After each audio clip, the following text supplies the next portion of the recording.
नमस्कार स्टूडेंट्स। चलिए शुरुआत करते हैं आज की क्लास को। ये आज हमारी सेमेस्टर 4 मल्टीवेरिएट कैलकुलस की तीसरी डेमो क्लास है। तो इस क्लास में हम लोग सेक्शन 11.2 स्टार्ट कर रहे हैं, जिस पर हमें पढ़ना है लिमिट एंड कंटिन्यूटी के बारे में। इसके पहले की जो भी डेमो क्लासेस हैं आई होप कि आप लोगों ने देख ली होंगी और आप लोग नोट्स भी साथ ही साथ बनाते चल रहे होंगे। तो देखो, जो सेक्शन 11.1 था वहां पर जो भी चीजें आपने पढ़ी हैं वो सारी की सारी बेसिक चीजें थी, यानी कि फंक्शन ऑफ टू वेरिएबल पहले आपने समझा। फिर इसके बाद आपने देखा कि फंक्शन ऑफ टू वेरिएबल की हम लोग रेंज कैसे निकालते हैं, डोमेन कैसे निकालते हैं। फिर इसके बाद आप लोगों ने लेवल कर्व और लेवल सरफेस पढ़ा है। ठीक है, आप लोग अपना सिलेबस देखिएगा, जहां पर लेवल कर्व और लेवल सरफेस है ना, सेक्शन 11.1, तो वहां पर आपको स्पेशली मेंशन है कि आपको एग्जाम्पल 3 तक ही करना है। ठीक है, एग्जाम्पल 2 या 3 कुछ ऐसा दिया है, तो वहां तक ही करना है, पूरा आपको नहीं करना है। तो मैंने आपको पहले भी बताया था डेमो क्लासेस में कि सेक्शन 11.1 से आपके एग्जाम में क्वेश्चन नहीं पूछा जाता है ना। वहां पर जो चीजें आपको पढ़नी थी, बेसिक जानकारी आपको चाहिए थी फंक्शन ऑफ टू वेरिएबल की, केवल वो जानकारी आपको कर लेना था। वहां से एग्जाम में क्वेश्चन नहीं पूछा जाता है सेक्शन 11.1 से। तो उतना मैंने आपको जानकारी वहां से दे दी है। तो आप लोग उसको पढ़ेंगे तो आपको समझ में आएगा function of two variable, domain, range, level curve और लेवल सरफेस की डेफिनेशन वगैरह, ये मैंने आपको वहां पर बता दिया। ठीक है, अब जो सेक्शन 11.2 है, यहाँ से हमारे एग्जाम में क्वेश्चन पूछा जाता है। तो यहाँ से एग्जाम में क्वेश्चन पूछा जाता है, तो अब यहाँ से बढ़िया तरीके से हम लोगों को आप लोगों को मतलब बढ़िया तरीके से पढ़ाई करनी होगी। ठीक है, और आपके इस पेपर में न्यूमेरिकल क्वेश्चन पूछे जाते हैं, तो एक्सरसाइज के क्वेश्चन भी मैं आपको करवाऊंगा। ठीक है, तो जितनी चीजें मैं करवाता जाऊं इतना यदि आप बढ़िया तरीके से प्रिपेयर करते जा रहे हैं, साथ ही साथ अपनी नोट्स भी बनाते जा रहे हैं ना, तो ये सब्जेक्ट आपका बहुत अच्छे तरीके से तैयार हो जाएगा। ठीक है, इसके बाहर जितना मैं पढ़ा रहा हूँ आपने पहले भी देखा होगा कि जितना मैं पढ़ा रहा हूँ इतना यदि आपने पढ़ लिया है, बहुत अच्छे तरीके से तैयार कर लिया है सब चीजें, तो फिर आप एग्जाम की टेंशन आपको नहीं रह जाती है। आप एग्जाम के जो क्वेश्चन है वो सारे के सारे आप कर सकते हो, इतनी आपके अंदर क्षमता होती है कि आप सभी क्वेश्चन को समझ करके कर सकते हैं। तो सिलेबस भाई इसीलिए तो दिया जाता है कि सिलेबस दिया गया है, आप सिलेबस को पढ़िए और फिर इसके बाद जो है आप क्वेश्चन पेपर सॉल्व करिए। तो ऐसा नहीं होता, कुछ स्टूडेंट ऐसा करते हैं कि क्वेश्चन पेपर सॉल्व करना चालू कर देते हैं बिना सिलेबस को पढ़े ही, पूरे सेमेस्टर पढ़ाई नहीं करते, सिलेबस को नहीं पढ़ते, सिलेबस से कोई लेना देना नहीं है और सीधे क्वेश्चन पेपर सॉल्व करना चालू कर दिया। तो इस तरीके से फिर अ, ये है कि यदि आपको उस क्वेश्चन पेपर के सॉल्यूशन मिल गए हैं तब तो आप उनको देख सकते हैं, है ना। लेकिन यदि कोई नया क्वेश्चन आता है और हर बार क्वेश्चन रिपीट थोड़े हो जाएंगे, है ना, नए क्वेश्चन तो आपको देखने को मिलेंगे ही मिलेंगे। तो यदि फिर क्वेश्चन पेपर नया आप देखते हो तो फिर वो क्वेश्चन पेपर आपसे नहीं होता है। ठीक है, तो इसीलिए सबसे पहले काम आपको ये करना है कि आप अपने सिलेबस को पढ़िए, नोट्स बनाइए, रिवीजन करिए बार बार। ठीक है, इसके बाद फिर आप क्वेश्चन पेपर करेंगे, तब फिर आपको चीजें समझ में आएंगी और आपको लगेगा, आपके अंदर कॉन्फिडेंस आएगा कि आपने इस सब्जेक्ट को अच्छे तरीके से पढ़ लिया है। ठीक है, वो सब्जेक्ट आपका तैयार हो जाएगा। तो चलिए शुरुआत करते हैं आज की क्लास को। ठीक है, सेक्शन 11.2 और इस पर हमें पढ़ना है लिमिट एंड कंटिन्यूटी। और इन्फॉर्मेशन वही है कि यदि आप लोगों को किसी भी स्टूडेंट को इस क्लास की, ये जो क्लासें हो रही हैं यहाँ पर आप लोग देख रहे हैं, ये जो भी डेमो क्लासेस हैं, इनकी यदि आप लोग नोट्स लेना चाहते हैं तो नोट्स जो भी स्टूडेंट ढूंढ रहे हैं कि नोट्स कहाँ से मिलेगी, आप लोग मैसेज करते हैं, कमेंट बॉक्स पर भी मैसेज करते हैं कि नोट्स कहाँ से मिलेगी। तो नोट्स के लिए आपको हमारा व्हाट्सएप चैनल ज्वाइन करना है, जिसका लिंक मैं आपको डिस्क्रिप्शन बॉक्स में दे दूंगा, कमेंट बॉक्स पर भी दे दूंगा। यदि फिर भी किसी स्टूडेंट को कोई प्रॉब्लम आ रही है, व्हाट्सएप चैनल नहीं ज्वाइन कर पा रहे हैं, तो आप लोग मुझे पर्सनली मैसेज भी कर सकते हैं कि सर हमको व्हाट्सएप चैनल का लिंक दे दीजिए या ज्वाइन करवा दीजिए, तो वहां से भी आप लोग ज्वाइन कर सकते हैं। और व्हाट्सएप चैनल पर मैं कुछ इंपॉर्टेंट क्वेश्चंस जैसे पीवाईक्यूज वगैरह के जो इंपॉर्टेंट क्वेश्चन होते हैं उनके सोल्यूशन भी अपलोड करता रहता हूँ, डालता रहता हूँ। तो आप लोग देख लीजिएगा, यदि आप लोग को लगे कि ये व्हाट्सएप चैनल आप लोग के लिए यूजफुल है तो आप लोग उसे ज्वाइन कर सकते हैं। ठीक है, चलिए स्टार्ट करते हैं आज की क्लास को। देखिए, लिमिट हम लोग पढ़ेंगे सबसे पहले आज की क्लास में। लिमिट हमको फाइंड करना है किसकी, फंक्शन ऑफ टू वेरिएबल्स की। फंक्शन ऑफ टू वेरिएबल्स की लिमिट फाइंड करना है। तो देखो, लिमिट का मतलब आपको पहले समझ में आना चाहिए कि जैसे कि हम बात करें कि मैं यहाँ पर एक थोड़ी सी चीज बता रहा हूँ आपको। जैसे लिमिट आप लोगों ने पढ़ा है, तो लिमिट आपने किस तरीके से पढ़ा है, limit x tending to a f x is equal to l. ठीक है, ऐसा नोटेशन होता है, दिख रहा है सभी को। तो इसका मतलब क्या होता है लिमिट का, इसका इस लिमिट का मतलब क्या होता है? तो आप कहोगे कि सर इस लिमिट का मतलब होता है, आपने पढ़ रखा है कि यदि हम x को a की तरफ टेंड कर रहे हैं, यदि हम x को a की तरफ टेंड कर रहे हैं, यानी कि x को a की तरफ ले जा रहे हैं, तो फंक्शन की वैल्यू किधर की तरफ जा रही है?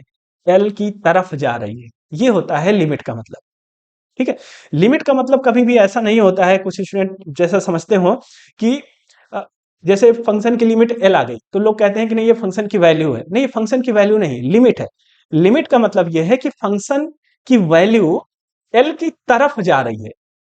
लिमिट का मतलब ये होता है कि फंक्शन की वैल्यू एल की तरफ जा रही है, लेकिन कब? जब हम एक्स को ए की तरफ ले जा रहे हैं।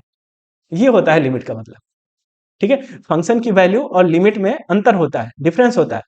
फंक्शन की वैल्यू तो एग्जैक्ट वैल्यू हो गई वो, लेकिन लिमिट का मतलब क्या है? लिमिट का मतलब ये है कि यदि हम x को a की तरफ ले जा रहे हैं तो फंक्शन की वैल्यू l की तरफ जा रही है, इसको हम लोग बोलते हैं लिमिट। ठीक है, तो आई होप कि आपको ये चीज समझ में आई होगी। अब यहां पर भी आप लोग देखिएगा कि जैसे कि यहां पर एक नोटेशन मैंने लिखा है, क्योंकि अब हम बात कर रहे हैं फंक्शन ऑफ टू वेरिएबल की, यानी कि दो वेरिएबल का फंक्शन होगा। तो आप लोग यहां से देखिएगा कि यदि हम लोग फंक्शन ऑफ टू वेरिएबल की बात करें, है ना, इसकी लिमिट निकालना चाहें तो इसको हम लोग किस तरीके से लिख सकते हैं? बिल्कुल सेम नोटेशन जो यहां पर आपने लिखा है, ये वाला जो सेम नोटेशन आपने लिखा है, बिल्कुल सेम नोटेशन ऐसा यहां पर आप लोग लिख सकते हैं। यहां पर भी बिल्कुल सेम नोटेशन है, लेकिन यहां पर चेंज क्या है? यहां पर चेंज सिर्फ इतना है कि जो फंक्शन ले रहे हैं वो कितने वेरिएबल का है? दो वेरिएबल का है ना। यहाँ पर एफ एक्स था, यहाँ पर एफ एक्स वाई ले लिया हमने, दो वेरिएबल का फंक्शन ले लिया है। ठीक है, और यहाँ पर हमारे पास एक्स टेंड कर रहा था किधर की तरफ? ए की तरफ। ठीक है, तो यहाँ पर दो वेरिएबल का फंक्शन है, तो यहाँ पर जो पॉइंट लेंगे वो किस तरीके का लेंगे? दो वेरिएबल का फंक्शन है तो पॉइंट होगा हमारा एक्स कामा वाई। ठीक है, तो एक्स कामा वाई किधर की तरफ टेंड कर रहा है? X naught comma Y naught की तरफ। ठीक है, तो इसको हम लोग यदि दो वेरिएबल के फंक्शन की लिमिट को हम लोग डिनोट करें तो इस तरीके से हम लोग यहाँ पर इसको लिखते हैं। ठीक है, अब इसका मतलब भी बिल्कुल सेम वैसा ही है जैसा आपने यहाँ पर पढ़ा है। ठीक है, यहाँ पर हमने यही पढ़ा ना कि x को a की तरफ ले जा रहे हैं तो fx हमारा l की तरफ जाएगा।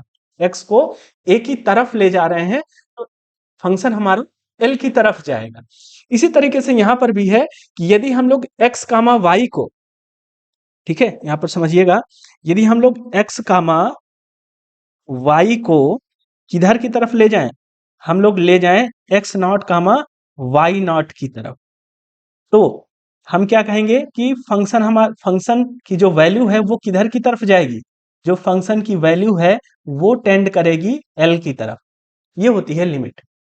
ठीक है, बिल्कुल सेम कॉन्सेप्ट है, कॉन्सेप्ट बिल्कुल सेम है, बस चेंज कहां पर है कि हम लोग फंक्शन दो वेरिएबल का यूज कर रहे हैं। ठीक है, तो जो पॉइंट होगा वो एक्स कामा वाई टाइप का होगा, तो एक्स कामा वाई किधर की तरफ टेंड कर रहा है? X naught comma Y naught की तरफ, तो फंक्शन की किधर की तरफ टेंड करेगा? एल की तरफ, यानी कि फंक्शन की लिमिट एल हो जाएगी। तो लिमिट का मतलब ही सिर्फ ये है कि फंक्शन की वैल्यू एल की तरफ जा रही है ना। लिमिट का मतलब ये है कि फंक्शन की वैल्यू एल की तरफ जा रही है। यदि मैं कह रहा हूं कि फंक्शन की वैल्यू, सॉरी, यदि मैं ये कह रहा हूं कि फंक्शन की जो लिमिट है वो 2 है, तो इसका मतलब क्या है? इसका मतलब ये है कि फंक्शन 2 की तरफ जा रहा है, फंक्शन 2 की तरफ जा रहा है। ये होता है लिमिट का मतलब। तो आई होप कि आपको ये लिमिट का जो कॉन्सेप्ट है वो समझ में आया होगा, है ना। जो बेसिक कॉन्सेप्ट है, जो मतलब है लिमिट का, वो मैंने यहाँ पर आपको समझाया है कि ये जो यहाँ पर हम लोग इस तरीके से डिनोट करते हैं, नोटेशन लिखते हैं लिमिट के लिए, तो इसका मतलब क्या है? इसका मतलब ये है कि यदि हम लोग पॉइंट एक्स कामा वाई को x naught comma Y naught की तरफ ले जा रहे हैं तो फंक्शन जो दो वेरिएबल का है ये एल की तरफ जा रहा है, ये मतलब होता है इसका। ठीक है, अब जैसे एग्जामिनेशन में यदि आपसे डेफिनेशन पूछा जाए तो आप क्या लिखेंगे? आप इस डेफिनेशन को भी लिख सकते हैं, लेकिन इसको नहीं लिखना आपको, है ना। ये तो आप मतलब लिमिट का एक मतलब हो गया, लिमिट का कॉन्सेप्ट का मतलब हो गया, लेकिन ये जो इसकी प्रॉपर डेफिनेशन है जो कि आप ग्रेजुएशन में लिखते हैं उसको आप लिखेंगे। मैं आपको अब वो डेफिनेशन बताता हूँ कि एग्जामिनेशन में डेफिनेशन कैसे लिखेंगे। मतलब यही है, सेम मतलब है जो मैंने अभी आपको बताया है। ठीक है, अब देखिए लिमिट का स्टेटमेंट मैंने यहाँ पर लिखा है। ये जो यहाँ पर लिमिट का नोटेशन है ये लिमिट का है, ये चीज अभी इसी चीज को मैंने आपको समझाया है यहाँ पर। ठीक है, इसका मतलब मैंने आपको समझाया। तो इसको हम लोग लिखेंगे कैसे, एग्जामिनेशन में कैसे लिखेंगे? एग्जामिनेशन में आप इसको लिखेंगे means that for each given epsilon greater than zero. Epsilon क्या है? एक बहुत छोटा नंबर है लेकिन पॉजिटिव है। छोटा तो है लेकिन पॉजिटिव है। ऐसा नहीं कि आप छोटे की लेकर के निगेटिव ले जाए, नहीं। छोटा है, बहुत छोटा है, जितना आप सोच सकते हैं उससे भी छोटा है, ठीक है, लेकिन पॉजिटिव है, बस इतना ध्यान रखना है। There exist delta greater than zero, यानी कि हमको एक डेल्टा मिल जाए, यानी कि एक पॉजिटिव नंबर दूसरा हमको मिल जाए, सच दैट कि हम ये कह पाए कि जो एक्स वाई पॉइंट है डोमेन में, डोमेन का ही पॉइंट लेंगे एक्स कामा वाई, है ना, तो एक्स कामा पॉइंट के लिए हमारी कंडीशन कौन सी सेटिस्फाई हो जाए? ये वाली कंडीशन सेटिस्फाई हो जाए, ये वाली एक ऐसा, यानी कि एप्सिलॉन के लिए हमें एक ऐसा डेल्टा मिल जाए जो इस कंडीशन को सेटिस्फाई करे। अब इस कंडीशन का मतलब क्या है? इस कंडीशन का मतलब बिल्कुल सेम वही है जो यहां पर हमने पढ़ा है।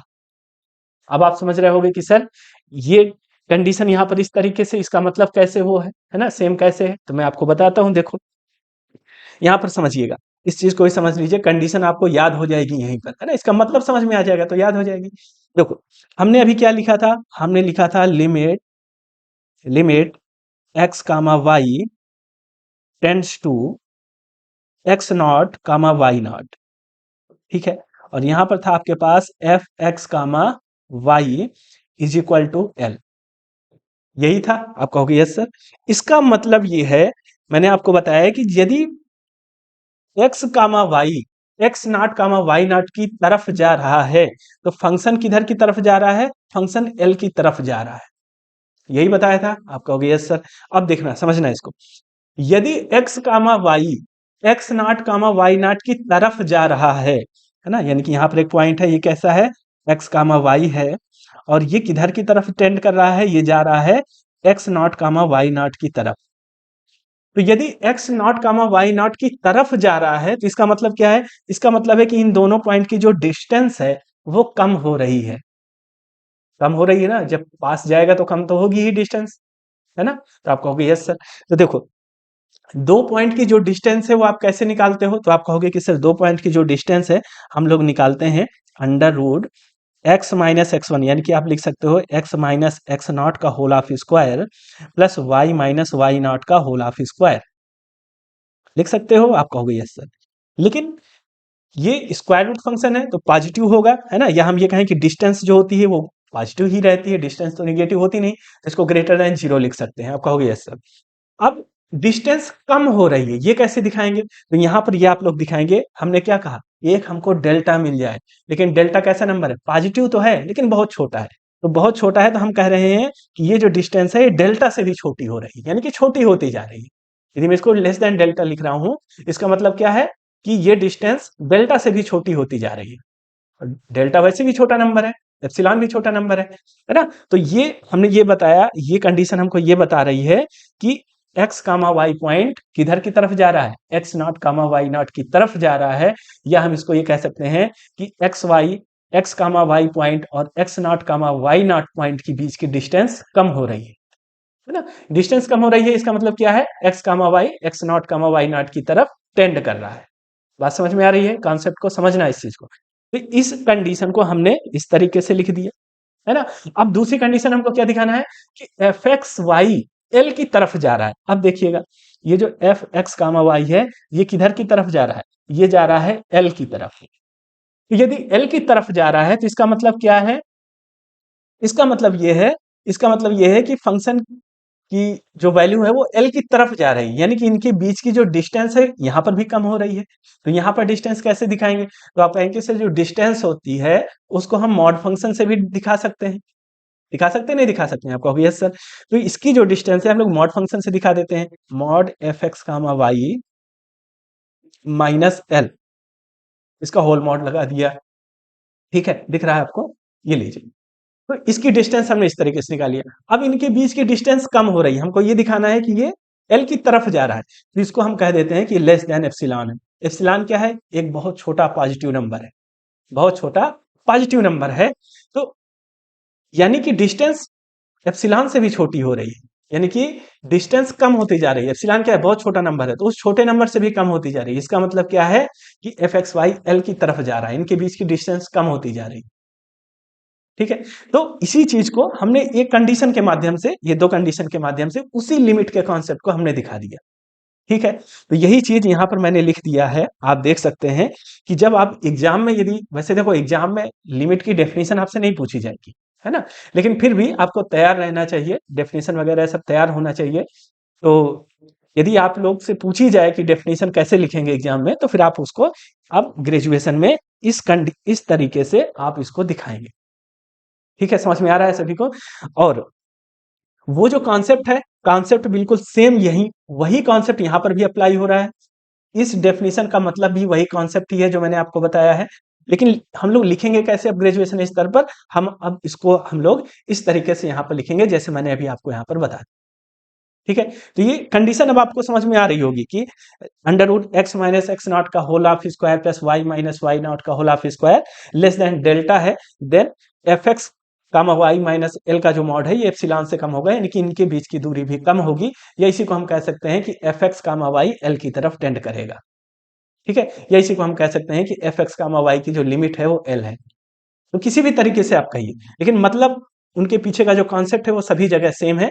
तो लिखने का तरीका मैंने आपको बताया कि ये डेफिनेशन आपको लिखना है और ये डेफिनेशन अब आपको याद रखना है, कॉन्सेप्ट सभी को पता होना चाहिए। ठीक है, तो आई होप कि यहां तक आप लोग को समझ में आ गया होगा। अब देखिए अगली बात ये है कि जैसे कि यहां पर आ जाते हैं, जैसे कि मान लीजिए हम लोग बात कर रहे हैं कि जब जब हम लोग ऐसी लिमिट निकालते थे वन वेरिएबल में, limit x tending to a f x is equal to l. ठीक है, जब ऐसा लिखा होता था, तो यदि हम लिमिट की एग्जिस्टेंस की बात करें कि लिमिट एग्जिस्ट कब करती थी, तो हम क्या कहते थे, हम ये कहते थे कि हम जैसे यहां पर ये ए पॉइंट है हमारा, दिख रहा है सभी को। देखिए जैसे ये ए पॉइंट है हमारा, हम ये करते थे ए के लेफ्ट साइड से पहुंचते थे, ए की तरफ हम लेफ्ट हैंड साइड से पहुंचते थे, तो यहां से जो लिमिट निकलती थी उसे लेफ्ट हैंड लिमिट कहते थे, और ए के राइट साइड से भी पहुंचते थे, तो यहां से जो लिमिट निकलती थी उसे हम क्या बोलते थे, राइट हैंड लिमिट बोल देते थे। ठीक है, और यदि इन दोनों लिमिट की जो वैल्यू है ना, ये दोनों लिमिट यदि इक्वल आ जाती थी, तब हम बोलते थे कि लिमिट एग्जिस्ट कर रही है। समझना ध्यान से, यदि ये दोनों वैल्यू हमारी इक्वल आ जाती थी, ये दोनों वैल्यू, तब हम कहते थे कि लिमिट एग्जिस्ट कर रही है। यदि इक्वल नहीं आता था तो क्या कहते थे कि लिमिट एग्जिस्ट नहीं कर रही है। ठीक है, बात समझ में आ रही है। तो यहां पर ए की तरफ जाने के लिए हमारे पास दो रास्ते होते थे, एक लेफ्ट साइड से, एक राइट साइड से। लेकिन जब फंक्शन ऑफ टू वेरिएबल की बात करते हैं, तो यहां पर हमारे पास इनफाइनाइट रास्ते होते हैं। ऐसा नहीं है कि हम लेफ्ट साइड से जाएंगे या राइट साइड से जाएंगे। देखो इसको ऐसे समझो कि जैसे कि यहां पर ये पॉइंट है हमारे पास X naught comma Y naught, X naught comma Y naught, इस इस पॉइंट की तरफ हमको जाना है।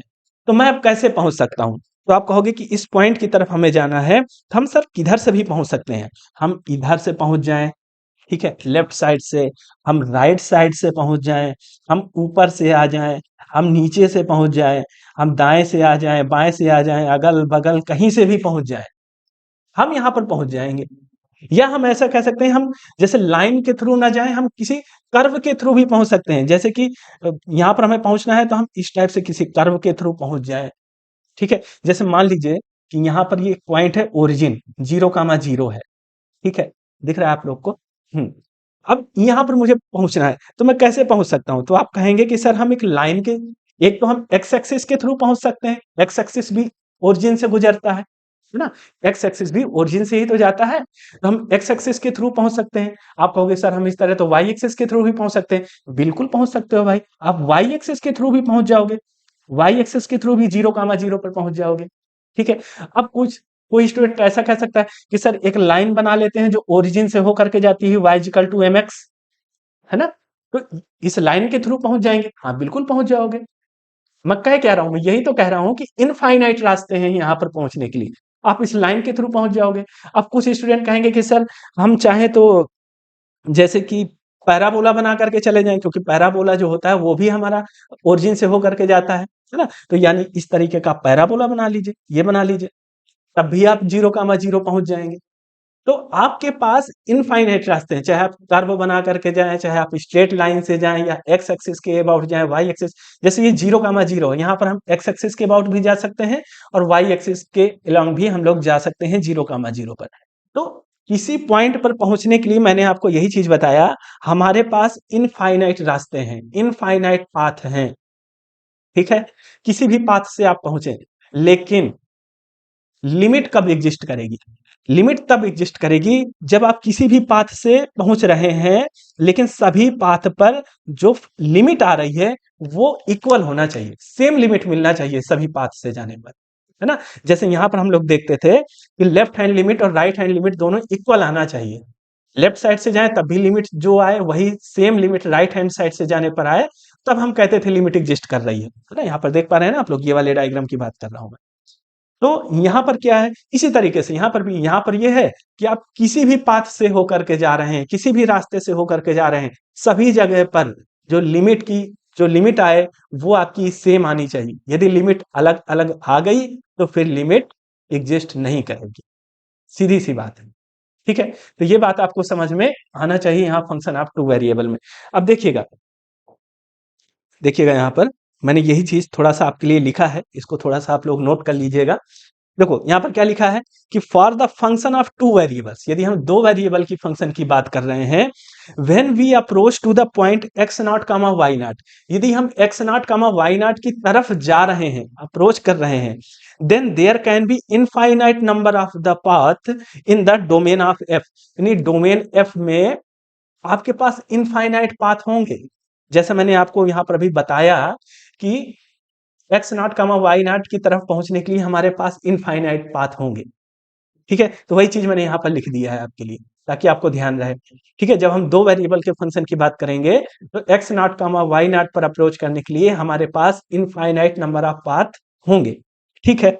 आप कहोगे ठीक है, वही चीज यहाँ पर देखो लिखा है, infinite number of paths in the domain f passing through the point x naught comma Y naught through which we can approach, यानी कि x naught comma Y naught तक हम लोग पहुंच सकते हैं, जिसके लिए हमारे पास इनफाइनाइट पॉइंट होंगे, सॉरी इनफाइनाइट पाथ होंगे हमारे पास, ठीक है। तो आप कहोगे ठीक है, लेकिन ये बात समझ में आ गई ना कि इनफाइनाइट पाथ होंगे, लेकिन लिमिट कब एग्जिस्ट करेगी, तो अब इसको समझिए, इसको समझिएगा कि if the limit f x comma y, यदि दो वेरिएबल का फंक्शन है तो लिमिट कब एग्जिस्ट करेगी, is not the same for all approaches, यदि सभी पाथ में लिमिट सेम नहीं आती है, सभी पाथ से जाने पर लिमिट यदि अलग अलग आ रही है, सेम नहीं आ रही है, तो फिर हम क्या कहेंगे कि then the limit does not exist, यानी कि लिमिट एग्जिस्ट नहीं करेगी।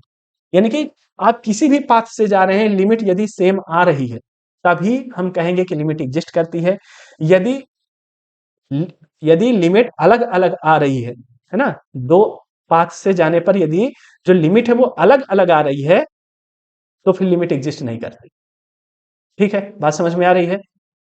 तो ये चीज आपको ध्यान रखना है कि यहाँ पर यदि लिमिट की एग्जिस्टेंस हमें दिखाना है, या हमें ये दिखाना है कि लिमिट शो करिए कि लिमिट एग्जिस्ट नहीं करती है, तो हमको ये दिखाना पड़ेगा कि हम इस पाथ से आ रहे हैं तो ये लिमिट मिल रही है, दूसरे पाथ से जा रहे हैं तो दूसरी लिमिट मिल रही है, यानी कि लिमिट सेम नहीं आ रही है, इस वजह से लिमिट एग्जिस्ट नहीं करेगी।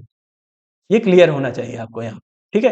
तो फंक्शन ऑफ टू वेरिएबल में आपको ये पता होना चाहिए कि हम केवल left hand limit right hand limit की बात यहाँ नहीं करते, हमारे पास इनफाइनाइट पाथ है, ठीक है, अप्रोच करने के लिए x naught comma Y naught पर। तो हम किन्हीं भी दो पाथ पर दिखाएंगे कि यदि लिमिट इक्वल नहीं है तो फिर लिमिट एग्जिस्ट नहीं करेगी, ठीक है। आई होप आप लोग को लिमिट का स्टेटमेंट भी समझ में आ गया होगा और लिमिट की एग्जिस्टेंस भी पता चल गई होगी, ठीक है, कैसे इसको दिखाते हैं। चलिए आगे बढ़ते हैं।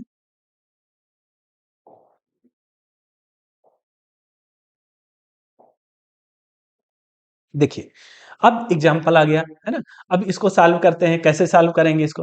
देखो यहां पर कहा गया है कि इवेल्युएट करिए, इसकी लिमिट इवेल्युएट करना है ना। ये टू वेरिएबल का फंक्शन है, इसकी लिमिट हमें क्या करना है, निकालना है। हमें यहाँ पर ये नहीं दिखाना कि इसकी लिमिट एग्जिस्ट करती है या नहीं करती, यहाँ पर करिए, यहाँ पर आपसे कहा गया है कि इसकी लिमिट इवेल्युएट करिए, आप बताइए कि लिमिट क्या आ रही है, ठीक है। जहां पर आपसे कहा जाएगा कि शो करिए कि इसकी लिमिट एग्जिस्ट नहीं करती, तो वहां पर आप दिखाएंगे कि हम इस रास्ते से जा रहे हैं तो ये लिमिट मिल रही है, इस रास्ते से जा रहे हैं तो अलग लिमिट मिल रही है, ठीक है। यहां पर ऐसा काम नहीं करना है, यहां पर आपसे सीधे कहा गया है कि आप लिमिट को इवेल्युएट करिए, केवल लिमिट निकाल करके दिखा दीजिए कि क्या आ रही है। ठीक है, तो चलिए हम लोग दिखाते हैं, देखिएगा। यहाँ पर आपको ये समझ में आ रहा है कि जो हमारा पॉइंट है उसको कहाँ से ले जाना है, x कामा वाई से इसको हम लोग को टेंड करना है 0 कामा 0 की तरफ। समझ में आ रहा है? आप कहोगे यस सर। अब देखिएगा, इसको सॉल्व करना बहुत ही आसान है ना, सॉल्व करने में कहीं कोई दिक्कत नहीं। अब देखो, जैसे कि हमें लिमिट इवेल्युएट करना है तो हम क्या करेंगे, यहाँ पर आप देखिएगा हमारे पास दिया है limit x comma Y tends to 0 comma 0। ठीक है, फंक्शन आपको दिया है x square plus x minus x y minus y, और डिनोमिनेटर में आपको दिया है एक्स माइनस वाई। ठीक है, अब लिमिट आप कैसे इवेल्युएट कर सकते हैं? देखो, इसका सीधा सा काम इतना है कि आप ऐसा करना है आपको कि x की जगह पर भी 0 रखना है और y की जगह पर भी 0 रखना है। ठीक है, x की जगह पर भी 0 रखना है और y की जगह पर भी 0 रखना है। दिख रहा है सभी को? तो आप कहोगे ठीक है सर, लेकिन यहाँ पर यदि आप x की जगह 0 रखेंगे और y की जगह 0 रखेंगे तो ऊपर भी 0 हो जाएगा और नीचे भी 0 हो जाएगा, है ना, इनडिटर्मिनेट फॉर्म। तो यहाँ पर हम लोग फिर इसको कैसे सॉल्व करेंगे, थोड़ा सा इसको हम लोग इसका सिंप्लीफिकेशन करते हैं, फिर इसके बाद हम लोग लिमिट को अप्लाई करेंगे। ठीक है, यही काम आप लोग वन वेरिएबल में भी करते थे, तो ऐसा कोई नई चीज नहीं है आप लोगों के लिए। थोड़ा सा इसको सिंप्लीफाई कर लेते हैं, देखिएगा। सिंप्लीफाई करेंगे, लिमिट, देखिएगा, limit x comma Y tends to 0 comma 0। ठीक है, सिंप्लीफाई कैसे करेंगे, देखो ऊपर से आप x कॉमन ले सकते हैं यहाँ पर, तो ये आ जाएगा आपके पास x प्लस 1, और यहाँ पर आप माइनस का y कॉमन ले सकते हैं, तो यहाँ पर आ जाएगा x प्लस 1। ठीक है, डिनोमिनेटर में x माइनस वाई है। ठीक, अब देखिएगा, इसको लिख सकते हैं limit x comma Y tends to 0 comma 0। अब ऊपर से x प्लस 1 कॉमन है, तो x प्लस 1 बाहर करिए, तो यहाँ पर बचेगा कितना, x माइनस वाई, और डिनोमिनेटर में कितना है, तो डिनोमिनेटर में है आपके पास x माइनस वाई। ठीक है, अब यहाँ पर आप लोग देख सकते हैं कि x माइनस वाई से x माइनस वाई कैंसिल हो जाएगा, कितना बच गया, x प्लस 1 बच गया, है ना। तो अब x प्लस 1 यहाँ पर लिख दीजिए, यहाँ पर लिखेंगे आप लोग limit x comma Y tends to 0 comma 0, और यहाँ पर कितना है, x प्लस 1 है। अब लिमिट अप्लाई कर दीजिए। ठीक है, अब यहाँ पर आप क्या करेंगे, लिमिट अप्लाई कर देंगे। तो जब लिमिट अप्लाई करेंगे तो क्या हो जाएगा, x की जगह पर 0 रखना है, y की जगह पर 0 रखना है, तो y तो है ही नहीं, तो x की जगह पर 0 रख दीजिए, 0 प्लस 1। तो लिमिट कितनी आ गई इसकी, लिमिट आ गई इसकी 1, ये इसकी लिमिट आ गई। ठीक है, ये लिमिट आ गई। तो इस तरीके से आप लोग लिमिट निकाल सकते हैं इसकी। समझ में आ रही है बात? लिमिट निकालना कितना आसान है, बहुत आसान है। इस तरीके से आप लिमिट निकाल सकते हैं। अभी हम और भी क्वेश्चन करेंगे जो आपकी एक्सरसाइज के हैं, जिसके लिए आप लोग परेशान रहते हैं, तो वो भी क्वेश्चन हम लोग करेंगे, क्योंकि यहाँ पर एग्जामिनेशन में न्यूमेरिकल क्वेश्चन ही पूछे जाते हैं, तो हर तरीके के क्वेश्चन मैं आप लोगों को बताऊंगा। ठीक है, अच्छी प्रैक्टिस आपकी हो जाएगी। चलिए आगे बढ़ते हैं, और इन सभी क्लासेस की जो भी क्लासेस हो रही हैं, आप लोग नोट्स जरूर बनाते जाइए और सभी चीज़ों का रिवीजन करते जाइए साथ ही साथ, ताकि एग्जाम के लिए ना आप लोग छोड़ करके रखिए कि एग्जाम के 2 दिन 4 दिन पहले हम लोग पढ़ लेंगे। पढ़ तो लेंगे, समझ में भी आ जाएंगे, लेकिन इतने सारे कॉन्सेप्ट हो जाते हैं कि सारे कॉन्सेप्ट दिमाग में नहीं रह पाते हैं। ठीक है, इस वजह से आप पहले से ही थोड़ा थोड़ा पढ़ते रहेंगे, तो एग्जाम के लिए फिर ये नहीं रहता कि हमें इतने सारी चीजें तैयार करनी है, क्योंकि एग्जाम में तैयार तो हो जाती हैं चीजें, फिर लेकिन जब तैयार हो जाएंगी, है ना, आप सब चीज समझ पाएंगे, तैयार क्या हो जाएंगी, समझ पाएंगे सब चीजों को, लेकिन आप सोचें कि उनको एग्जाम में लिख पाए तो लिख नहीं पाएंगे, फिर कॉन्सेप्ट ही नहीं याद रहेंगे, भूल जाएंगे, पता ही नहीं चलेगा कौन सा कॉन्सेप्ट किस में अप्लाई करना है। इस वजह से पहले से ही तैयार करके रखिए चीजों को, ताकि एग्जामिनेशन के लिए, एग्जामिनेशन तक आपकी अच्छी तैयारी हो सके। ठीक है, नोट्स बनाइए, बढ़िया से रिवीजन करिए, सब चीजें समझ में आएंगी आपको। चलिए आगे बढ़ते हैं। देखिए एग्जाम्पल नंबर 2 है, इसको भी समझिएगा। देखिए यहाँ पर कहा गया है कि if f x comma y equal to, ये फंक्शन आपको गिवन है, कहा गया है so that limit of f x comma y does not exist. हमें ये शो करना है कि लिमिट एग्जिस्ट नहीं करती है। ठीक है, तो यहां पर क्या कहा गया है, यहां पर कहा गया है कि by evaluating this limit along the x axis, यानी कि देखिएगा हमको कहां पहुंचना है, हमको पहुंचना है एक्स कामा वाई को ले जाना है, टेंड करना है 0,0 की तरफ। ठीक है, आप कहोगे यस सर। तो यहां पर कहा गया है, आप मैंने आपको बताया ना कि इनफाइनाइट रास्ते हैं हमारे पास 0,0 पहुंचने के लिए। ठीक है, तो यहां पर कहा गया है कि आप लिमिट निकालिए किसके अलोंग, एक्स एक्सिस के अलोंग निकालिए, वाई एक्सिस के अलोंग निकालिए, और line y equal to x के अलोंग निकालिए। इनके तीन रास्ते आपको दिए हैं कि तीन रास्ते, ये जो तीन पाथ दिए हैं, इन पाथ के अलोंग आप लिमिट निकालिए, और हमको ये दिखाना है कि लिमिट एग्जिस्ट नहीं करती है, यानी कि किन्हीं दो पाथ की जो लिमिट है वो अलग अलग आएगी, सभी पाथों में लिमिट सेम नहीं आएगी। ठीक है, तभी हम दिखा पाएंगे, कह पाएंगे कि लिमिट एग्जिस्ट नहीं करती है। ठीक है, समझना पड़ेगा कॉन्सेप्ट को, तो समझिए, बहुत इतनी टफ चीज नहीं है, थोड़ा सा भी दिमाग लगाएंगे तो ये चीज समझ में आ जाएगी आपको। देखिएगा, यहाँ पर हम लोग से सबसे पहले क्या कहा गया है, हमसे कहा गया है कि एक्स एक्सिस के अलोंग हमें लिमिट निकालना है। तो चलिए एक्स एक्सिस के अलोंग निकालिए। यहाँ पर एक्स एक्सिस के अलोंग निकालते हैं, तो यहाँ पर लिख लीजिए सबसे पहले कि हम लोग लिमिट निकाल रहे हैं अलोंग एक्स एक्सिस।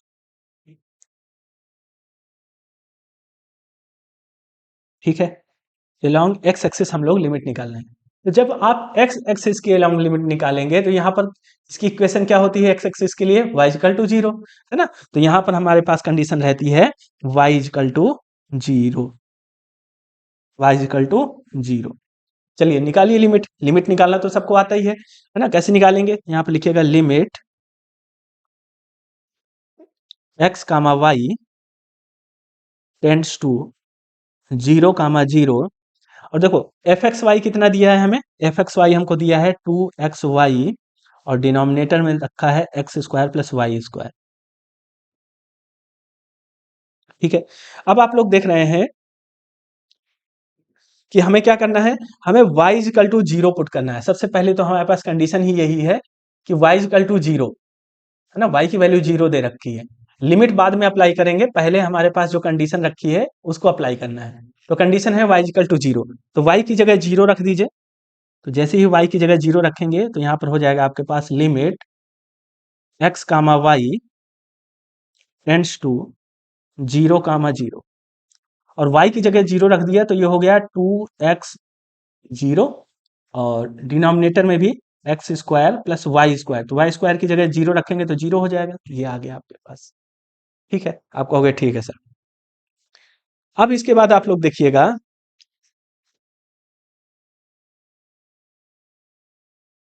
कि यदि इसको हम सॉल्व करेंगे तो कितना आएगा, तो आप कहोगे कि सर इसको यदि हम लोग सॉल्व करेंगे तो लिमिट एक्स कामा वाई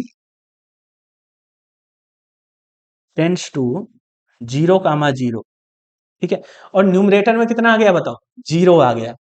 ठीक है, और डिनोमिनेटर में कितना आ गया, डिनोमिनेटर में एक्स स्क्वायर आ गया।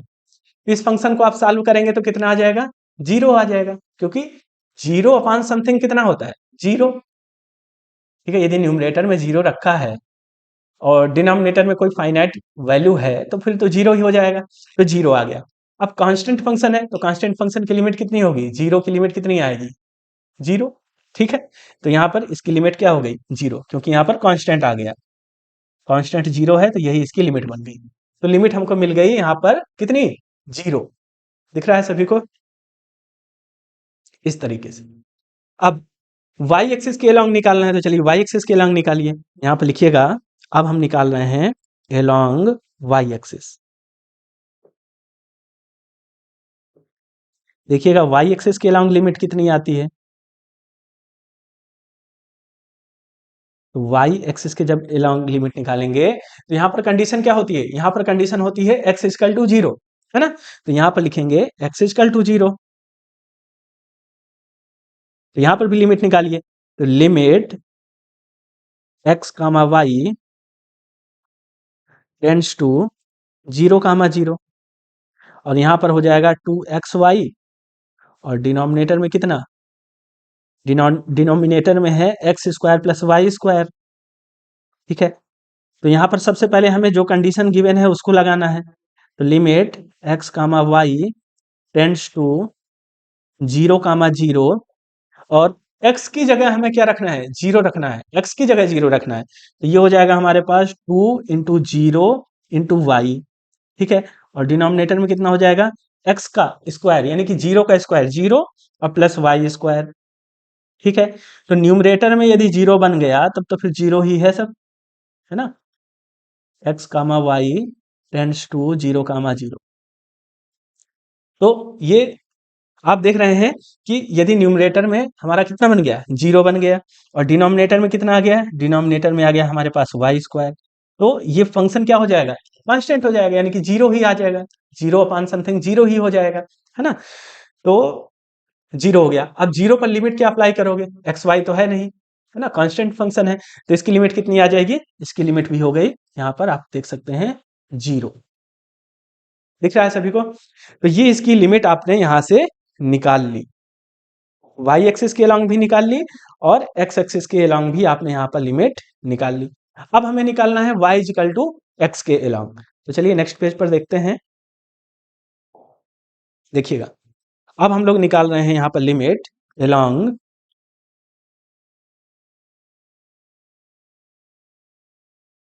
y इक्वल टू एक्स, ठीक है, इसके अलॉन्ग निकालना है। तो कैसे निकालेंगे, देखिएगा, यहाँ पर लिखिएगा लिमिट x टेंडिंग टू, अच्छा यहाँ पर लिखना है हमें x comma y, x comma Y tends to 0, 0।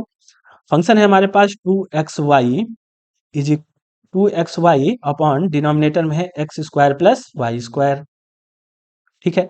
यहाँ पर हमें रखना क्या है, यहाँ पर हमें रखना है y की जगह पर x रख देना है ना, y इक्वल टू एक्स है तो रख दीजिए limit x comma Y tends to 0, 0। अब y की जगह x रखेंगे तो क्या हो जाएगा, तो आप कहोगे कि सर ऊपर न्यूमरेटर में 2x स्क्वायर हो जाएगा और डिनोमिनेटर में कितना हो जाएगा, x square plus x square, ठीक है। एक बार लिख लीजिए, ये हो गया। तो मैं इसको लिख सकता हूं कि limit x comma Y tends to 0, 0 और ऊपर भी कितना हो गया बताओ, 2x स्क्वायर और डिनोमिनेटर में भी कितना हो गया, 2x स्क्वायर, ठीक है। तो इस फंक्शन को हम लोग सॉल्व कर सकते हैं, है ना, यानी कि न्यूमरेटर से डिनोमिनेटर को कैंसिल करेंगे तो कितना आ जाएगा, ये आ जाएगा आपके पास 1, ठीक है। कितना आ जाएगा, 1 आ जाएगा। अब 1 कांस्टेंट फंक्शन है तो 1 पर लिमिट तो अप्लाई होगी नहीं क्योंकि कांस्टेंट फंक्शन है, तो यही इसकी लिमिट हो जाएगी। यहाँ पर अब आप लिख सकते हैं कि ये 1 इसकी क्या हो गई, लिमिट हो गई, ठीक है। दिख रहा है सभी को, तो ये इसकी यहाँ पर लिमिट आ गई। अब यहाँ पर आप लोग ये देखिएगा कि जब आपने वाई एक्सिस के अलॉन्ग निकाला और एक्स एक्सिस के अलॉन्ग निकाला तो यहाँ पर लिमिट कितनी आई है, 0 आई है, यहाँ पर भी 0 और यहाँ पर भी 0, ठीक है। लेकिन जब आपने y इक्वल टू एक्स के अलॉन्ग निकाला, इस पाथ के अलॉन्ग निकाला, तो यहाँ पर इस रास्ते से जाने पर हमें लिमिट कितनी मिल रही है, 1 मिल रही है। यानी कि लिमिट सभी रास्ते से जाने पर सेम नहीं मिल रही है ना। और यदि सेम नहीं मिल रही है तो फिर हम यहाँ से कह सकते हैं कि लिमिट एग्जिस्ट नहीं करती है। तो यहाँ पर अब आप लिख सकते हैं कि सिंस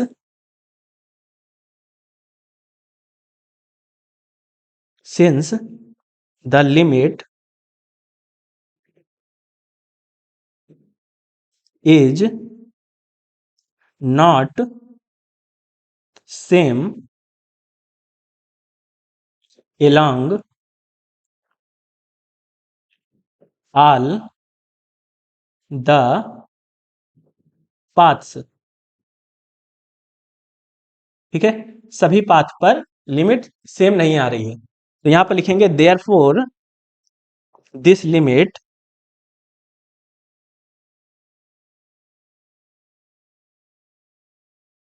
डज नॉट एग्जिस्ट,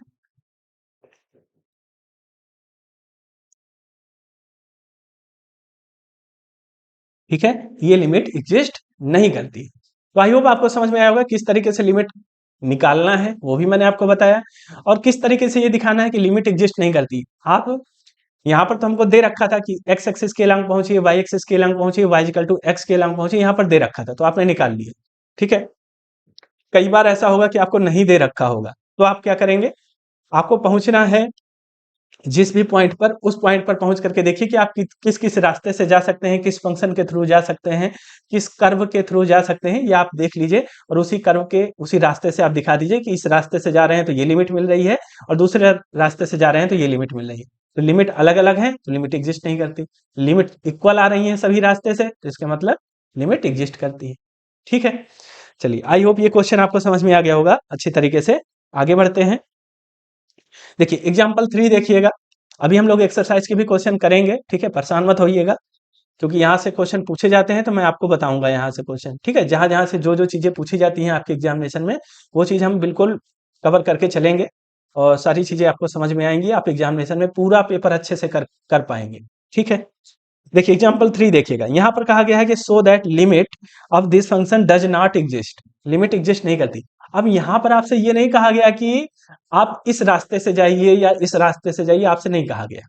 ठीक है, आपको कहाँ पहुंचना है, तो आप कहोगे कि सर हमें पहुंचना है x कामा वाई को ले जाना है किधर की तरफ, 0,0 की तरफ पहुंचना है, ओरिजिन की तरफ पहुंचना है। ठीक है, तो ओरिजिन की तरफ आप कैसे पहुंच सकते हैं, तो आप कहोगे कि सर ओरिजिन की तरफ हमें जाना है तो आप एक्स एक्सिस के अलॉन्ग भी जा सकते हैं, वाई एक्सिस के अलॉन्ग भी जा सकते हैं। यदि हम y इक्वल टू एक्स, यानी कि जो ओरिजिन से होकर जाने वाली लाइन है y इक्वल टू एक्स, इसके थ्रू भी पहुंच सकते हैं, या हम कोई दूसरा कर्व ले लें जो कि ओरिजिन से होकर के गुजरता हो, उसके थ्रू भी पहुंच सकते हैं। तो हमारे पास इनफाइनाइट रास्ते हैं, है ना। तो चलिए हम लोग को ये दिखाना है कि लिमिट एग्जिस्ट नहीं करती, तो कोई भी दो पाथ हम ढूंढ लेते हैं, दो पाथ लेकर के दिखाते हैं जहां पर लिमिट एग्जिस्ट, यानी कि लिमिट डिफरेंट होगी दोनों की। ठीक है, चलिए यहाँ पर लिखिएगा। सबसे पहले हम लोग जा रहे हैं along y equal to x, y equal to x के अलॉन्ग हम लोग जा करके देखते हैं। तो चलिए y इक्वल टू एक्स के अलॉन्ग देखिएगा, लिमिट निकालिए यहाँ पर, limit x comma Y tends to 0,0। ठीक है, फंक्शन दे रखा है एक्स स्क्वायर वाई और डिनोमिनेटर में कितना है x की पावर 4 प्लस वाई स्क्वायर। ठीक है, आप कहोगे यस सर। अब देखिएगा हमें क्या रखना है, y की जगह पर x रखना है सबसे पहले, ये कंडीशन गिवन है तो इस कंडीशन को हम लोग पहले अप्लाई करेंगे। तो y इक्वल टू यदि मैं x रख दूंगा तो कितना हो जाएगा, तो x क्यूब बन जाएगा। तो यहाँ पर रखिए limit x comma Y tends to 0,0 और y की जगह मैंने x रख दिया तो यहाँ पर हो गया x क्यूब और डिनोमिनेटर में कितना हो गया बताओ, डिनोमिनेटर में x की पावर 4 और यहाँ पर आ गया आपका x स्क्वायर। ठीक है, ये हो गया। अब यहाँ पर डायरेक्ट लिमिट नहीं अप्लाई कर देना है कि 0,0 आपने लिमिट अप्लाई कर दिया, यहाँ पर लिमिट नहीं अप्लाई करना, क्योंकि लिमिट अप्लाई करोगे तो फिर 0/0 फॉर्म बन जाएगी, है ना। तो इसको थोड़ा सा सिंप्लीफाई कर लेते हैं। देखिएगा सिंप्लीफाई कर लेते हैं यहाँ पर, limit x comma Y tends to 0,0। ठीक है, ऊपर तो एक्स क्यूब है ही यहाँ पर न्यूमरेटर में, डिनोमिनेटर में ऐसा करो कि एक्स स्क्वायर कॉमन ले लो, तो यहाँ पर बचेगा एक्स स्क्वायर प्लस 1। ठीक है, अब यहाँ पर आप लोग देखिएगा कि न्यूमरेटर से डिनोमिनेटर में 2 पावर कैंसिल हो जाएगी, यानी कि एक्स स्क्वायर कैंसिल हो जाएगा, यहाँ पर 2 पावर माइनस हो जाएगी। ठीक है, दिख रहा है सभी को, ठीक है। अब यहाँ पर आप लोग इसको क्या लिख सकते हैं, यहाँ पर क्या बन गया हमारे पास, limit x comma Y tends to 0,0, ऊपर आ गया आपके पास x और डिनोमिनेटर में कितना आ गया, डिनोमिनेटर में आपके पास आ गया एक्स स्क्वायर प्लस 1। ठीक है, अब देखिए लिमिट अप्लाई कर दीजिए, यहाँ पर लिमिट अप्लाई करेंगे तो 0/0 फॉर्म नहीं बन रही है, लिमिट आप आसानी से अप्लाई कर सकते हैं, कर दीजिए लिमिट अप्लाई। तो जैसे ही लिमिट अप्लाई करेंगे तो क्या आ जाएगा, x की जगह 0 और y की जगह 0 अप्लाई करना है, y है ही नहीं तो x वाला बस अप्लाई कर दीजिए, तो ऊपर 0 हो गया, डिनोमिनेटर में 0 प्लस 1 हो गया, यानी कि लिमिट कितनी आ गई, 0 आ गई। ठीक है, समझ में आ रही बात, लिमिट कितनी आ गई, 0 आ गई लिमिट। ठीक है, ये हमने y इक्वल टू एक्स के अलॉन्ग यहाँ पर निकाला है। हम दूसरा कोई पाथ ले लेते हैं जो कि 0,0 से होकर के जाए, तो यहाँ पर हम लोग ले लेते हैं y equal to x square भी हम लोग ले सकते हैं। ठीक है, ये पैराबोला पैराबोला होता है जो कि 0,0 से होकर के जाता है ना। तो y equal to x square हम ले सकते हैं, तो यहाँ पर इसको भी देख लीजिए, यहाँ पर लिखिएगा along y is equal to x square. इस पाथ से होकर के हम लोग जा रहे हैं 0, 0 की तरफ। चलिए लिमिट निकालिए यहां पर भी, limit x, y tends to 0, 0। ठीक है, और फंक्शन हमारे पास क्या है, तो फंक्शन है हमारे पास 2xy, नहीं फंक्शन हमारे पास था एक्स स्क्वायर वाई। ठीक है, यहां पर रखिएगा, फंक्शन है हमारे पास एक्स स्क्वायर वाई, एक्स की पावर 4 प्लस वाई स्क्वायर, ये फंक्शन है। ठीक है, तो y इजिकल टू हमें क्या रखना है, y इजिकल टू हमें रखना है एक्स स्क्वायर। ठीक है, रख दीजिए, limit x, y tends to 0, 0। y की जगह हमें रखना है एक्स स्क्वायर, तो ऊपर आ जाएगा x की पावर 4। ठीक है, डिनोमिनेटर में देखिएगा x की पावर 4 प्लस y की जगह हमें रखना है एक्स स्क्वायर, ये मैंने रख दिया एक्स स्क्वायर y की जगह, और y का स्क्वायर है तो ये स्क्वायर लग गया। ठीक है, आप कहोगे यस सर। अब यहाँ पर फिर थोड़ा सा लिख दीजिए एक बार सॉल्व करके, limit x, y tends to 0, 0। ठीक है, ऊपर आ गया आपके पास x की पावर 4, और नीचे कितना हो गया, x की पावर 4 प्लस x की पावर 4, यानी कि 2x की पावर 4, 2x की पावर 4 ऐसे। अब यहाँ पर आप लोग देख पा रहे हैं कि x की पावर 4 से x की पावर 4 कैंसिल हो जाएगा, है ना। तो यहाँ पर कितना आ जाएगा 1/2, और 1/2 क्या है, कांस्टेंट है ना। तो 1/2 यदि कांस्टेंट है तो इस पर लिमिट तो अप्लाई होगी नहीं, एक्स वाई तो है ही नहीं कि कहीं पर आप लिमिट अप्लाई करेंगे, तो कांस्टेंट है तो इसकी लिमिट भी 1/2 ही आ जाएगी अब यहाँ पर। ठीक है, तो यहाँ पर आप देख रहे हैं कि जब हम लोग along y equal to x square गए, इस पाथ से गए, तो लिमिट 1/2 आ रही है ना। और जब along y equal to x गए तो लिमिट कितनी आ रही है, 0 आ रही है। लिमिट अलग अलग आ रही है, तो लिमिट अलग अलग आ रही है, इसका मतलब क्या है, लिमिट डज नॉट एग्जिस्ट। ठीक है, तो यहां पर अब आप लिख सकते हैं कि since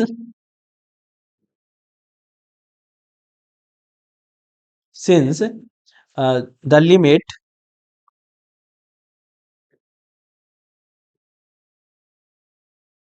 is not same, not same along all the paths। ठीक है, therefore this limit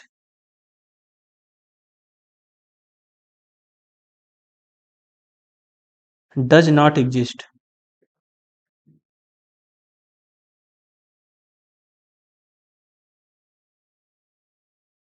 ठीक है, बात समझ में आ रही है। तो इस तरीके से आप लिमिट की एग्जिस्टेंस दिखा सकते हैं। कोई भी दो पाथ लेकर के देखिए, आपको सिर्फ ये दिखाना है कि दो पाथ में लिमिट अलग अलग आ रही हैं। ठीक है, यदि अलग अलग आ रही हैं तो फिर लिमिट एग्जिस्ट नहीं करती है। तो आई होप ये क्वेश्चन भी आपको समझ में आया होगा। आप लोग बढ़िया तरीके से नोट्स बनाते चलिए अपने, और कंप्लीट नोट्स जब आपके बन जाएंगे फिर आप रिवाइज करिएगा, साथ ही साथ रिवीजन करते चलिएगा, है ना। जब आपके पास नोट्स होंगे पूरे कंप्लीट, तब आपको लगेगा कि आपने इस सब्जेक्ट को पढ़ा है। ठीक है, उस सब्जेक्ट को आप लोग अच्छे तरीके से पढ़ करके चलिए, है ना। कुछ स्टूडेंट्स तो होते हैं जिनको मतलब कॉलेज में पूरा पूरा समझ में आता है ना, लेकिन ऐसे स्टूडेंट्स की संख्या बहुत कम होती है। हो सकता है जैसे 60 बच्चे बैठे हों तो हो सकता है 5 बच्चों को, 10 बच्चों को अच्छे से समझ में आ रहा हो, है ना। 10 बच्चे भी बहुत हो जाते हैं, 5 बच्चों को मान लीजिए अच्छे से समझ में आ रहा है। बाकी 5 बच्चे ऐसे होते हैं जिनको थोड़ा थोड़ा समझ में आ रहा होता है, बाकी तो सब ऐसे ही बैठे होते हैं, है ना, किसी को कुछ नहीं समझ में आ रहा होता है। तो जिनको समझ में आ रहा है क्लास में तो अच्छी बात है, जिनको नहीं समझ में आ रहा है तो आप लोग का सिर्फ एक काम है, आपको पढ़ना है, सीखना है। आप कहाँ से सीख रहे हैं वो मैटर नहीं करता है। ठीक है, आप किस टीचर से सीख रहे हैं, जहां से आपको समझ में आए वहां से सीखिए, लेकिन आपको सीखना पड़ेगा। ठीक है, ये जरूरी नहीं है कि आप हमसे सीखिए या आप किसी से सीख रहे हैं, ये इस चीज की बात नहीं है। आपको सीखना पड़ेगा, क्योंकि आप जब दिल्ली आए हैं ना, तो आपका भी एक सपना रहा होगा कि आपको प्रोफेसर बनना है या आपको कुछ अच्छा करना है ना। तो यदि आप अच्छा करने के लिए आए हैं तो आप अपना लक्ष्य अपने दिमाग में, अपने दिल में जरूर रखिए कि हम ये सोच करके आए थे, तो हमें सीखना है।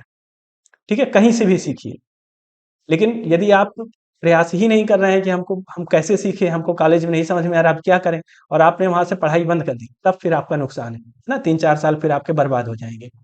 तो इस वजह से जब सीखेंगे तो सारी चीज़ें समझ में आती हैं, धीरे-धीरे प्रयास करिए, ऐसा प्रयास मत करिए कि एक ही दिन में सारी चीज़ें सीख जाएँ।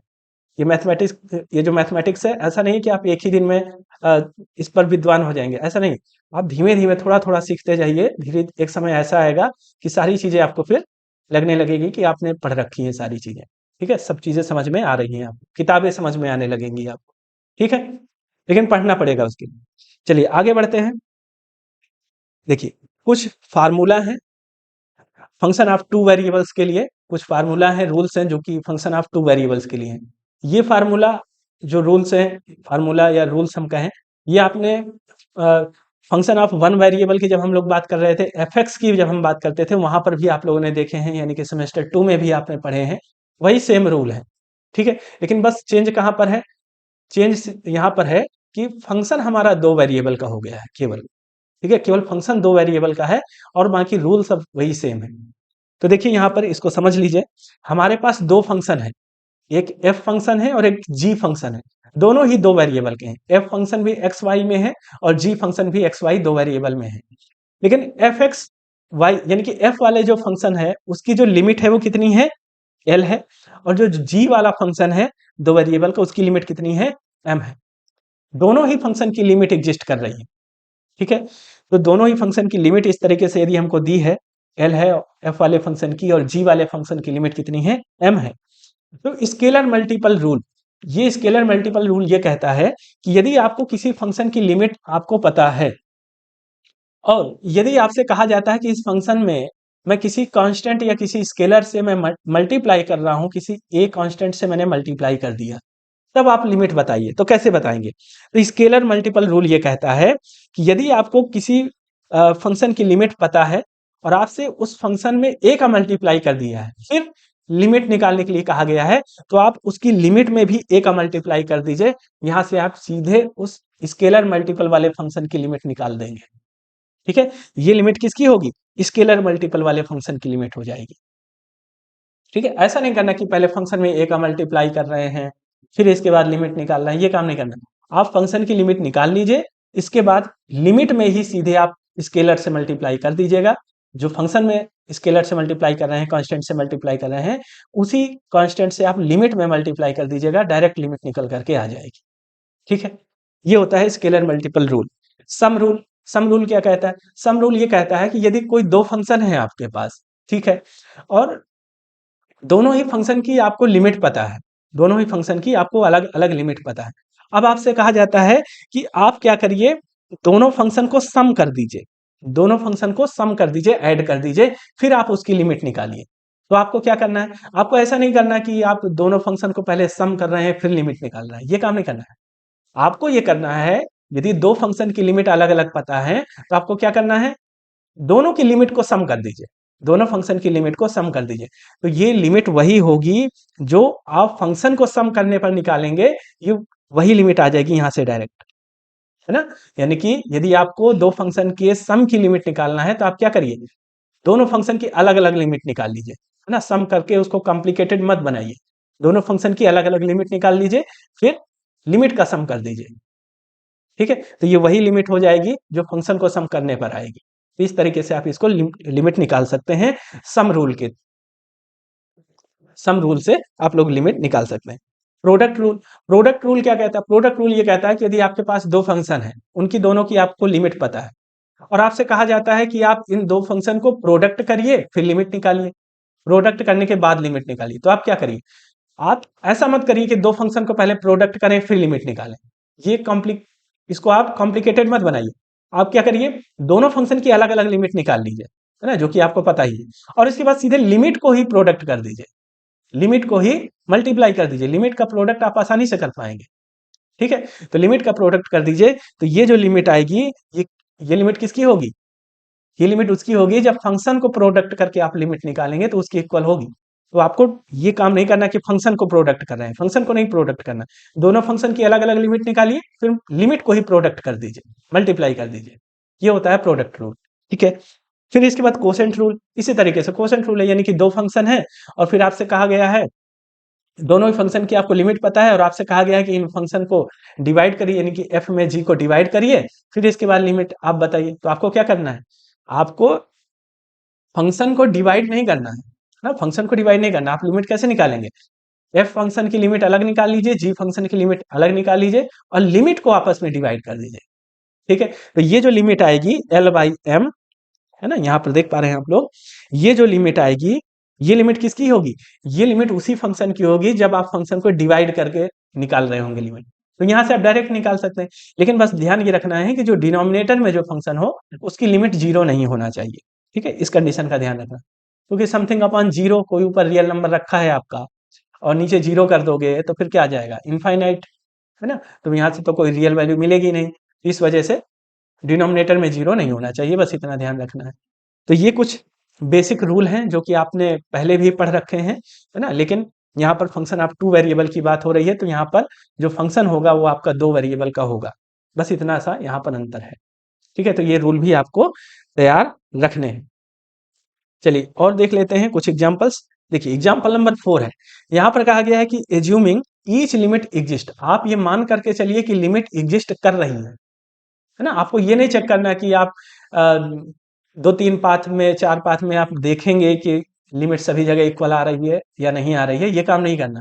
यहाँ कहा गया है कि लिमिट एग्जिस्ट कर रही है, वो नहीं चेक करना। आपको क्या करना है, इवेल्युएट करना है, केवल लिमिट को इवेल्युएट करना है।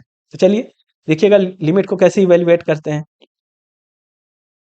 देखिएगा लिमिट को इवेल्युएट करना है, तो यहाँ पर देखिए पॉलिनोमियल ही है और यहाँ पर तो बड़ी आसानी से आप निकाल पाएंगे limit, limit x comma Y tends to 3 comma -4।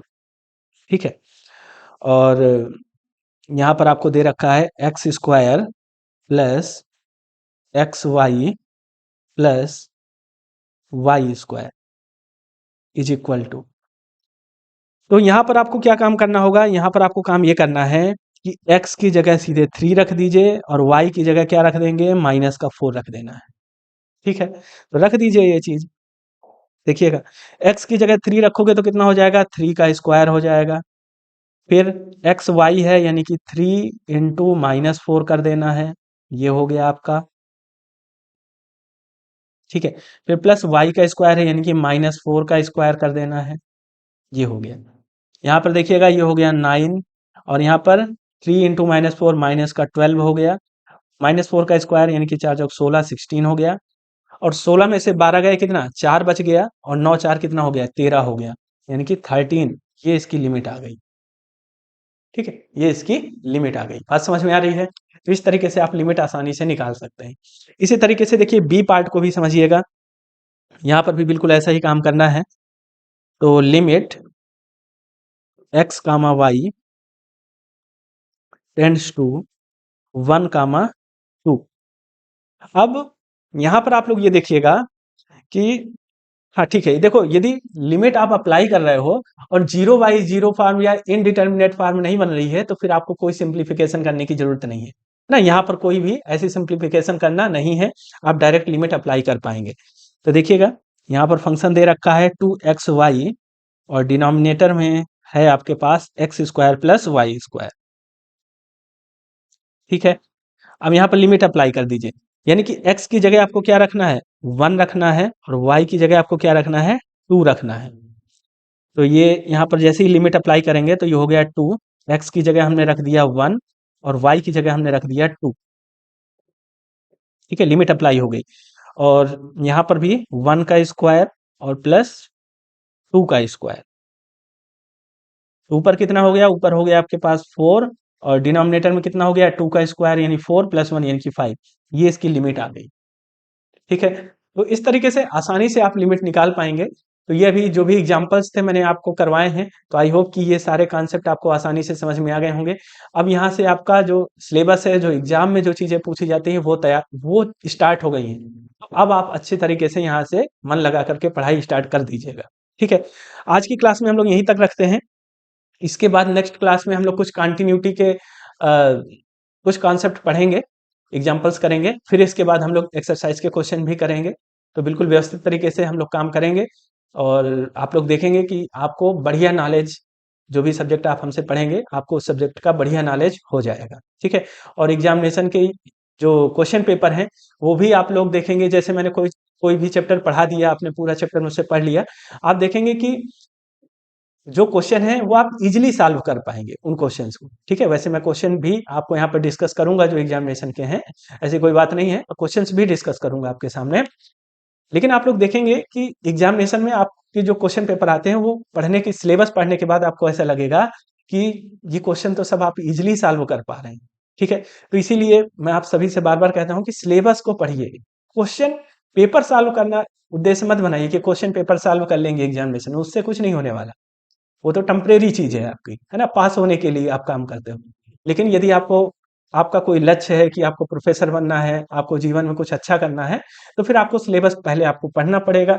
Syllabus को अहमियत दीजिए, सिलेबस को सीखिए, पढ़िए, रिवाइज करिए, फिर आप क्वेश्चन लगाइए, तब फिर वो मतलब एक मजबूत चीज बन जाएगी आपके दिमाग में, ठीक है। और अपनी नोट्स को बढ़िया सुरक्षित रखिए और बार बार रिवाइज करते रहिए। इन सब इस तरीके से जब आप पढ़ाई करेंगे तो आप फिर अच्छा नॉलेज कर पाएंगे सब्जेक्ट्स का, ठीक है। चलिए आज की क्लास को हम लोग यहीं तक रखते हैं।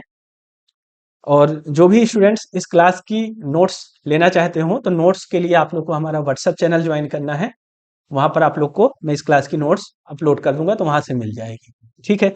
और ये सभी डेमो क्लासेस आप लोग देखते रहिए, फिर यदि आपको लगे कि सारी चीजें अच्छे से समझ में आ रही हैं और आपको कंप्लीट सिलेबस पढ़ना है तो फिर आप पेड कोर्स भी ज्वाइन कर सकते हैं जहां पर आप कंप्लीट सिलेबस को पढ़ेंगे, ठीक है। तो आज की क्लास को यहीं तक रखते हैं, मिलते हैं नेक्स्ट डेमो क्लास पर। Thank you.